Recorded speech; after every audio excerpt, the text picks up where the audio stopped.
کلام امام الزمان علیہ الصلاۃ والسلام، صداقت کے دلائل اور مہدی منتظر۔ مجھے ان لوگوں مخالفین ناقل کی حالت پر رحم اور افسوس آتا ہے کہ یہ کیوں غور نہیں کرتے اور منہاج نبوت پر اس سلسلے کی سچائی کو نہیں سمجھتے۔ وہ دیکھتے کہ اس قدر نصرتیں اور تائیدیں جو اللہ تعالیٰ کر رہا ہے، کیا یہ کسی مفتری اور کذاب کو بھی مل سکتی ہیں؟ ہرگز نہیں۔ کوئی شخص نصرت الہی کے بغیر اس قدر دعویٰ کب کر سکتا ہے؟ کیا وہ تھکتا نہیں؟ اور پھر اللہ تعالیٰ مفتری کے لیے اس قدر غیرت نہیں دکھاتا کہ اسے ہلاک کرے، بلکہ اس کو مہلت دیتا جاتا ہے، اور نہ صرف مہلت بلکہ اس کی پیشگوئیوں کو بھی سچا کر دیتا ہے، اور دوسرے لوگوں کے مقابلے میں جو اس کی مخالفت کرتے ہیں اس کی تائید کرتا ہے اور اسی کو فتح دیتا ہے۔ انسانی حکومت کے مقابلے میں اگر کوئی شخص افتراء کرتا ہے اور جھوٹی حالت بنا کر کہے کہ میں عہدیدار ہوں، تو وہ پکڑا جاتا ہے اور اس کو سخت سزا دی جاتی ہے۔ لیکن کیا تعجب کی بات نہیں کہ ایک مفتری اللہ تعالیٰ پر افتراء کرتا جاوے تو پھر نشان بھی دکھاتا جاوے اور اسے کوئی نہ پکڑے۔ براہین احمدیہ کی اشاعت کو 20 برس کے قریب ہوئے۔ یہ وہ زمانہ تھا جب کہ گاؤں میں بھی ہم کو کوئی شناخت نہیں کرتا تھا۔ گاؤں والے موجود ہیں، خود مولوی محمد حسین جس نے اس کتاب پر ریویو لکھا زندہ موجود ہے۔ اس سے پوچھو کہ اس وقت کیا حال تھا۔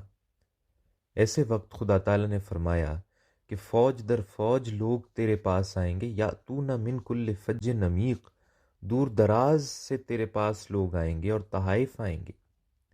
پھر یہ بھی کہا کہ لوگوں سے تھکنا مت۔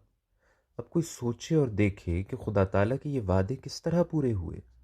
ان فہرستوں کو گورنمنٹ کے پاس دیکھ لے جو آنے والے مہمانوں کی مرتب ہو کر ہفتہ وار جاتی ہیں، اور ڈاک خانہ اور ریل کے رجسٹروں کی پڑتال کرے، جس سے پتہ لگے گا کہ کہاں کہاں سے تحائف اور روپیہ آ رہا ہے، اور قادیان میں بیٹھ کر دیکھیں کہ کس قدر ہجوم اور انبوہ مخلوق کا آتا ہے۔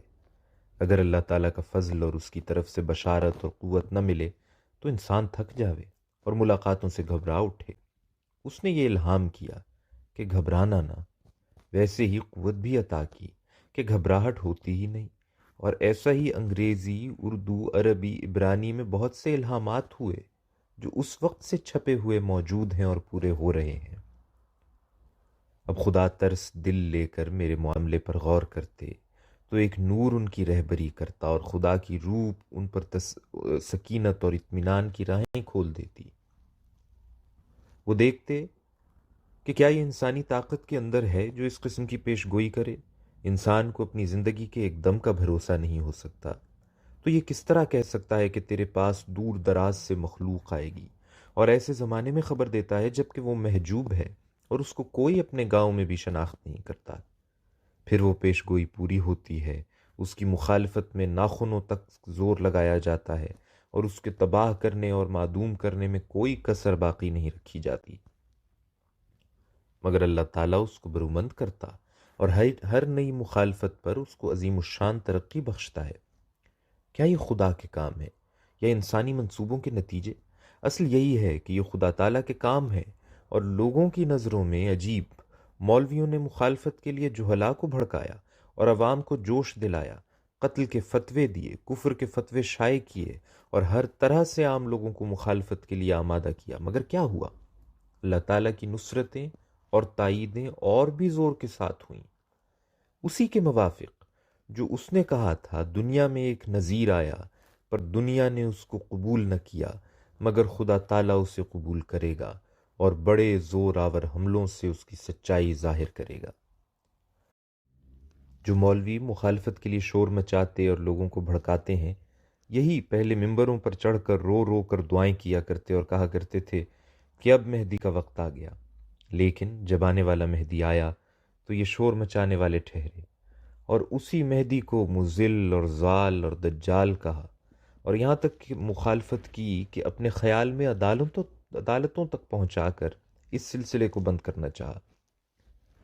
مگر کیا وہ جو خدا کی طرف سے آیا ہے وہ ان لوگوں کی مخالفت سے رک سکتا ہے اور بند ہو سکتا ہے؟ کیا یہ خدا تعالیٰ کا نشان نہیں؟